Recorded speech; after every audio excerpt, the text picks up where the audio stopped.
ఓం నమో నారాయణాయ. శ్రీ సమర్థ సద్గురు సాయినాథుని వచనామృతములు. బాబా చెప్తున్నారు, నేను కొందరి నుండి బహుమతులు స్వీకరిస్తాను, ఎందుకంటే నేను వారిని ఆశీర్వదించాలనుకుంటున్నాను. నేను ఇంకొంతమంది వద్ద బహుమతులు స్వీకరించను, ఎందుకంటే వారి బహుమతులు అపవిత్రములు, అవి గర్వము మరియు అహంకారములతో నిండి ఉన్నవి.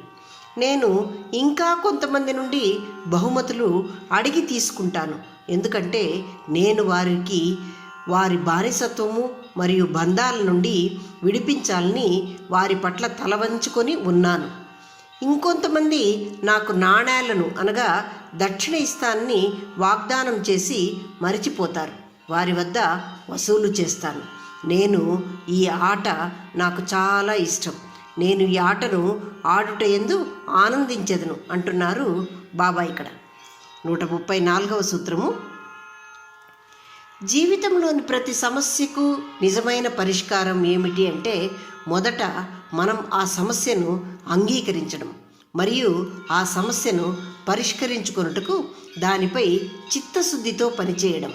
ప్రతి సమస్యకు ఒక కాల పరిమితి ఉండును.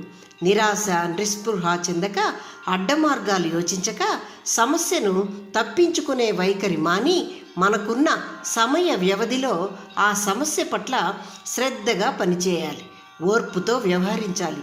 భగవంతుని కృపాకటాక్షంతో కాలక్రమేణా ఆ సమస్య పరిష్కారమగును.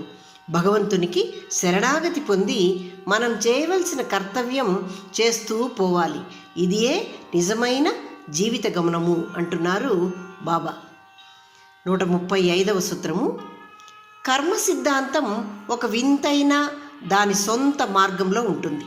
చాలామంది వారే ఈ కర్మను చేస్తున్నారని అనగా మన పనులను మనమే సొంతంగా చేస్తున్నామని నమ్మకం పెట్టుకొని ఉంటారు. ఈ నమ్మకంతోనే వారు జీవిస్తూ ఉంటారు.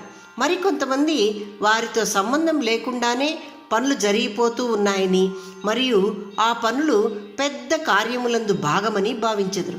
అలా తలచువారు కూడా అనివార్యమైన చర్యల్లో నిస్సందేహంగా పాల్గొంటారు. కొంతమంది మాత్రమే అన్ని చర్యలు దైవం నుండి ఉద్భవించాయని మరియు జీవులు ఆ దైవిక శక్తిచే కదిలించబడుతున్నాయని, జీవులు ఏమీయును ఈ చర్యలకు కర్తలు లేదా కారణం కాదని కొద్దిమంది మాత్రమే గ్రహించగలరు అంటున్నారు బాబా. 136వ సూత్రము. భగవంతుడు రూపంతో ఉండవచ్చు, లేక రూపం లేకుండానూ ఉండవచ్చు. నిరాడంబరుడు రూపంతో భగవంతుని ప్రార్థిస్తాడు. అహంభావి అయిన వాడు రూపం లేని భగవంతుని కోరుకుంటాడు.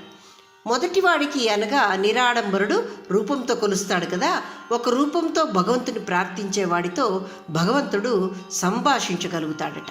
అదియే అహంభావి భగవంతుని రూపం లేకుండా భావించు వాడితో సంభాషించజాలడు భగవంతుడు. ఎందుకంటే రూపంతో మాట్లాడటం సులభం కాబట్టి. అంటే ఒక రూపము ఎదుట పెట్టుకొని లేక భావించి చేసే ప్రార్థనచే మనం భగవంతునితో సంభాషించగలుగుతాము అంటున్నారు బాబా ఇక్కడ. ఓం నమో నారాయణాయ.